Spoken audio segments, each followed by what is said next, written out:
Pemirsa, kondisi jalan nasional di Sumatera Selatan yang saat ini masih ada kerusakan di ruas Palembang Betung, Banyuasin, lalu Muba Musirawas, dipertanyakan oleh anggota DPRD Sumsel terkait dengan kualitas jalan tersebut.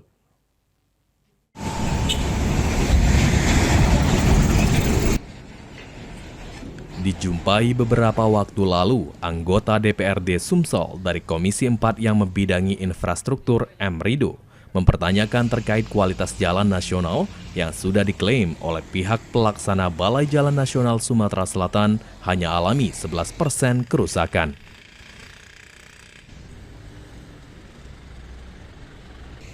Menurut Rido, dari hasil pengamatannya, kondisi jalan nasional di beberapa titik, khususnya di Palembang Betung Banyuasin, lalu Muba Musirawas masih ada yang rusak disebabkan aspal jalan yang amblas.